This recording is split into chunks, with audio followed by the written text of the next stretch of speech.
पहले वकार भट्टी साहब, कैसे हैं आप? अल्लाह का शुक्र है जी, बहुत शुक्रिया।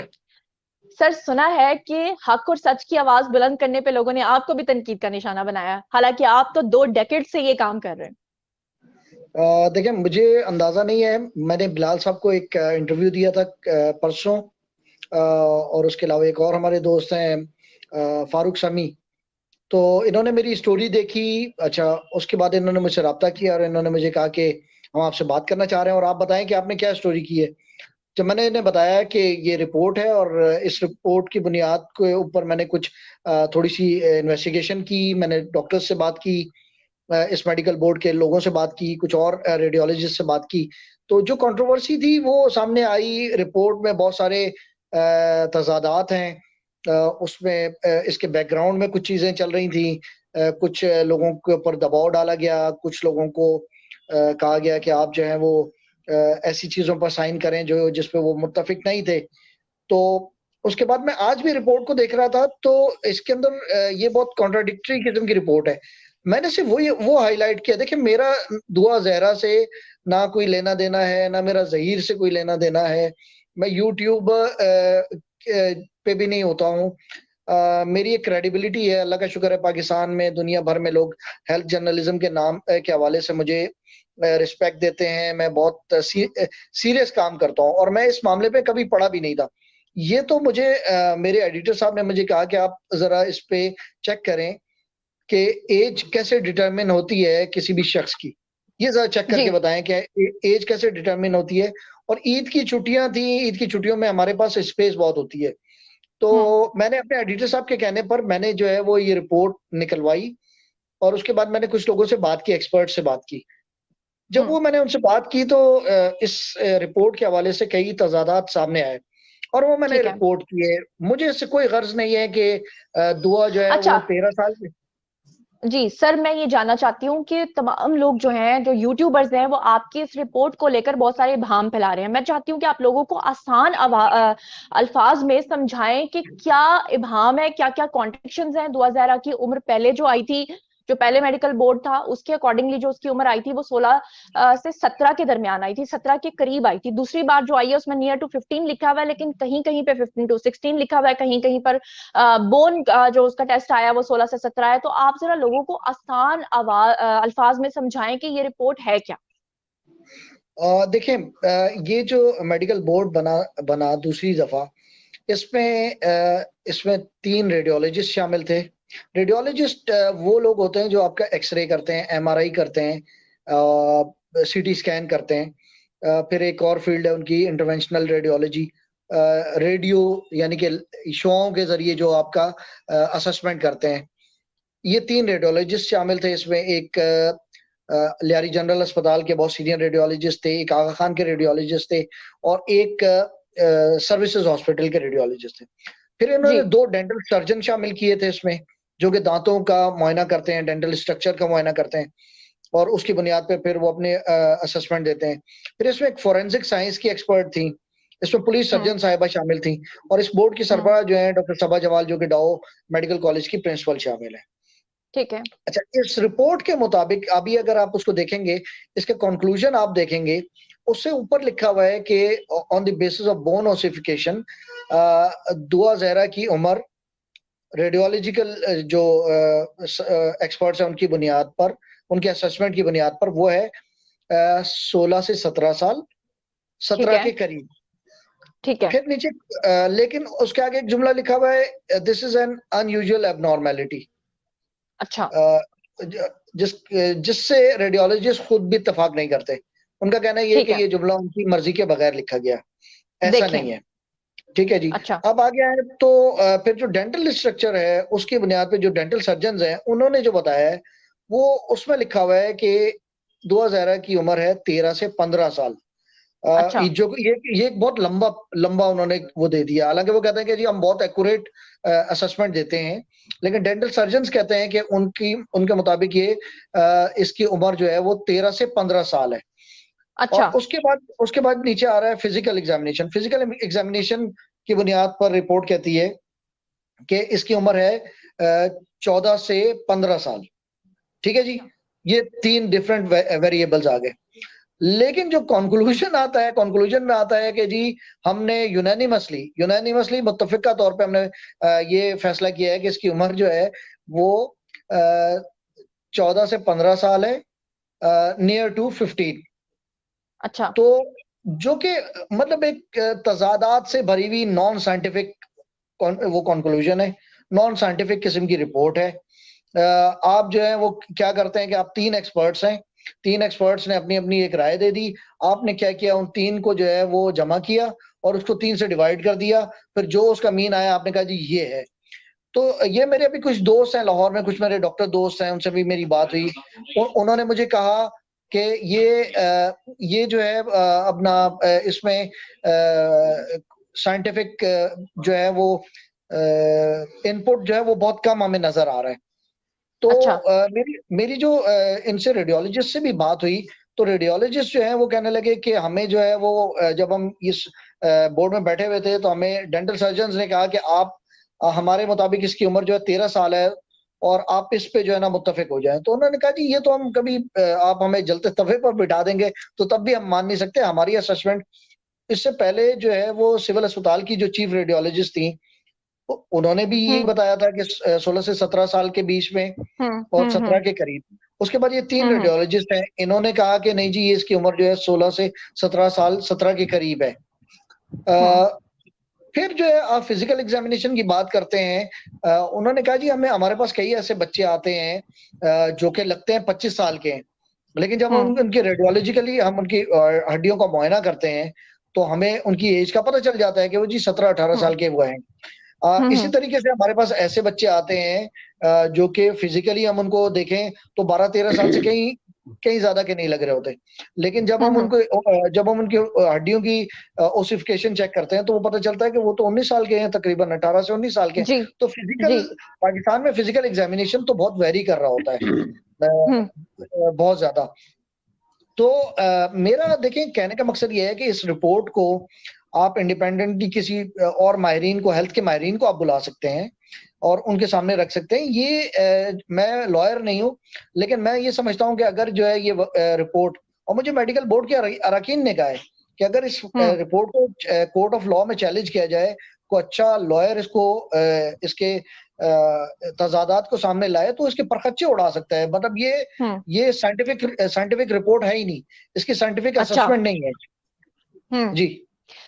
बहुत बहुत शुक्रिया सर, आपने अच्छा अच्छा। सारी अब चीजें। भट्टी साहब, जी जी।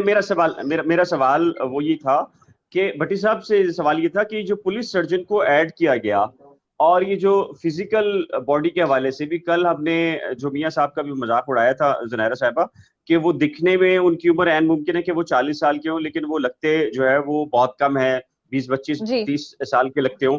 तो ये जो जी। वेरी करता है, तो भट्टी साहब इस पर आपका क्या कहना है कि ये जो आपने जो अभी बात की है कि खासकर अगर केपीके में चले जाएं तो वहाँ खासे लंबे लोग होते हैं, कराची में आ जाएं तो दुबले पतले लोग होते हैं, पंजाब में चले जाएं तो एक अलग सी बॉडी है, तो इस पे आपकी इसमें इसमें एक बात मैं भी ऐड कर दूं कि बिलाल साहब की भी बात का जवाब दें, क्योंकि देखें कि कराची के अंदर जो एडल्ट की एज है वो 18 साल है, जबकि पंजाब के अंदर आपको पता है कि लोग जो हैं वो ज्यादा लंबे और ज्यादा चौड़े होते हैं, उनकी हड्डियां जरा ज्यादा वो होती हैं, तो उसके लिए आप देखें यहाँ पे 16 एज है। मतलब मुझे ये लगता है कि कराची के लोगों में और पंजाब के लोगों में फर्क है। इसी तरह गिलगित बल्तिस्तान के जो लोग हैं वो हम सारे सूबों से ज्यादा मुझे हेल्दी नजर आते हैं, और जो पठान पठान लोग हैं वो मुझे उनसे भी ज्यादा हेल्दी नजर आते हैं। तो इस बारे में हमारी जो मिसकंसेप्शन है उसको दूर करें। देखिए पहली बात तो ये है कि ओवरऑल अगर ये आपने बड़ा अच्छा सवाल किया, ये हेल्थ के मुतालिक सवाल है।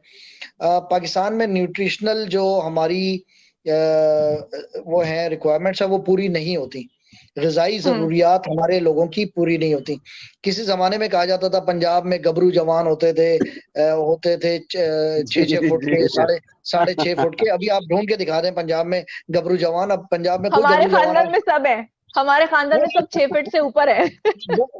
वो अभी भी अच्छी खुराक खा रहे होंगे, लेकिन ओवरऑल जो हमारी इकोनॉमी है उसने हमारा वो जी बेड़ा जी गर्क किया है कि जी। हमारे मुल्क में जो है ग़िज़ाई किल्लत का शिकार लोग हैं हम। अच्छा, ग़िज़ाई किल्लत बट से भट्टी अच्छा साहब उससे भट्टी रिलेटेड साहब भट्टी साहब एक मिनट, मैं जुनैरा साहब देखने वालों को ये बता दूं कि मुझे लग रहा है, चूंकि मैंने द न्यूज का ऑफिस देखा हुआ है, तो वकार भट्टी साहब इस वक्त द न्यूज के ही ऑफिस में हैं, और जी। आप देखने वालों को ये कंफर्म कर दें कि वो द न्यूज के ऑफिस में ही बैठ के ये कर रहे हैं, घर पर नहीं कर रहे, क्योंकि बहुत सारे अच्छा लोग जो है वो फिर ये कहेंगे यार ये कौन साहब थे, हम तो इनको जानते ही नहीं और देखा भी नहीं है इनको। अच्छा बिलाल साहब, ये जो ब्लू एंड ऑरेंज का कॉम्बिनेशन है ना, इसके साथ मैंने पूरे 5 साल गुजारे हैं। जियो के साथ मैं काम करती रही हूँ, तो ये ऑफिसेज में मेरे देखे भाले हैं। इवन के कराची में भी जो इनका वो चंद्रीगढ़ रोड, ये वो वाला ऑफिस तो नहीं है जी सर जी कहीं? जी जी वही वाला है। जी जी वही है। अच्छा अच्छा अच्छा, कौन सी फ्लोर पे हैं आप? मैं तो अभी दी न्यूज की बिल्डिंग में हूँ, 5th फ्लोर पर मौजूद हूँ इस वक्त। अच्छा अच्छा।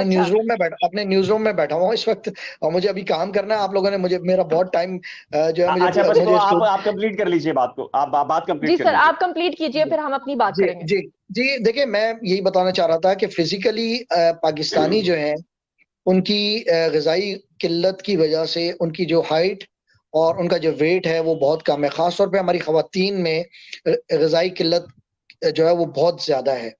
तो हमारी जो ख़वातीन हैं वो ख़ास तौर पे कराची और सिंध के इलाके में ये शदीद ग़िज़ाई किल्लत का शिकार हैं। और यहाँ पर आपको बच्चियाँ मिलेंगी, लड़कियाँ मिलेंगी जो कि जिनकी एज जो है वो अपनी एज से 5 साल कम नज़र आ रही होती हैं। लेकिन दूसरी तरफ जो है, जो पंजाब के जो खाते-पीते इलाके हैं, जैसे लाहौर है ख़ास तौर पर, लाहौर में जो लड़कियाँ हैं, वो अपनी एज से बड़ी लग रही होती हैं, बड़ी वो अपीयर हो रही होती हैं। बाकी जो है वो मैं और इलाकों में ख़वातीन को मैं इतने गौर से नहीं देखा, लेकिन ये जो फिज़िकल अपीयरेंस है, फिजिकल अपीयरेंस जो है वो बहुत बहुत डिसीविंग है एज के हवाले से। एक बात तो ये। जी जी। दूसरी बात ये कि डेंटल स्ट्रक्चर्स, इसमें पहली दफा इन्होंने डेंटल स्ट्रक्चर्स के डेंटल सर्जन्स इसमें शामिल किए हैं। ये तो देखिए, हमें पता है कि डेंटल स्ट्रक्चर जो है किसी की आइडेंटिफिकेशन के लिए एक बहुत अहम टूल है। मिसाल के तौर पे अगर किसी जहाज का हादसा हो जाता है और उसमें लाशें बुरी तरह जल जाती हैं, तो पहले ये होता था कि डीएनए टेस्ट आने से पहले डेंटल स्ट्रक्चर जो है एक बहुत अहम टूल होता था। उसके ज़रिए जो है वो उसकी अगर उसका डेंटल रिकॉर्ड पहले से मौजूद है, तो उस शख्स को तो फिर डेंटल रिकॉर्ड के ज़रिए उसके आइडेंटिफिकेशन हो जाती थी। अब डीएनए आ गया है, डीएनए के मदद से जो है वो आप वो शनाख्त करते हैं। लेकिन जहाँ तक इस बोर्ड में डेंटल सर्जन्स की इंक्लूजन का ताल्लुक है, डेंटल स्ट्रक्चर का उन्होंने बिल्कुल एग्जामिनेशन किया, लेकिन उन्होंने कहा 13 से लेकर 15 साल तक। ये इतनी वेरिएबिलिटी जो है ना एज में, ये मेरी समझ से बाहर है। बिल्कुल। दूसरी तरफ जो है, रेडियोलॉजिस्ट जो हैं वो कहते हैं जी 16 से 17 साल, फिजिकल एग्जामिनेशन की बुनियाद पे आप कहते हैं 14 से 15 साल, और कंक्लूजन में आप कहते हैं नहीं जी ये तो 14 से 15 साल, नियर टू 15, या मेरा ख्याल है यही है, मेरा ख्याल है, नियर या टू 15 15। से, हाँ ये नियर टू 15। 15 से 16 साल है, नियर टू 15। तो ये जो रिपोर्ट में ये बहुत ही ज्यादा तजाद है। ये नॉन साइंटिफिक रिपोर्ट है। मुझे माहिरीन ने बताया है कि इसकी बुनियाद इसको चैलेंज किया जा सकता है, और जो एग्रीव पार्टी है वो सुपर मेडिकल बोर्ड की दरखास्त कर सकती है। सुपर मेडिकल बोर्ड जो है वो एक ऐसा बोर्ड है जिसमें ये सारे एक्सपर्ट शामिल होंगे, लेकिन ये लोग नहीं होंगे, इन्हीं की स्पेशलिटी के दीगर लोग शामिल होंगे। तो मेरा ख्याल है कि क्योंकि देखिए ये जो है ना कंट्रोवर्सी अब खत्म होनी चाहिए पाकिस्तान में। पहली बात तो ये है कि दुनिया भर में ये होता है कि आप जो है वो आपका रिकॉर्ड, बर्थ सर्टिफिकेट आपका फैसला करता है कि आपकी उम्र क्या है। लेकिन हम झूठे मक्कार किस्म के लोग हैं पाकिस्तान में। हम अपने बच्चों की उम्रें गलत, हम अपनी उम्रें गलत लिखवाते हैं। हम अपने बच्चों की सही उम्रें लिखवाने से कासिर हैं। यहाँ पे ये आलम है यहाँ पे कि हमारे जो यहाँ पे चीफ इलेक्शन कमिश्नर, यहाँ पे इवन जजेस की उम्र, बिलाल साहब आपको नहीं पता इस बात पे कि जजेस की उम्र पे कंट्रोवर्सी होती रही है कि नहीं जी वो वहां पे मैट्रिक में ये लिखी हुई थी, शनाख्ती कार्ड में ये लिखी हुई थी, 1 साल इनका रहता है, अभी ये रिटायर नहीं हो सकते। इवन ये जजेस की उम्र में आया है मामला।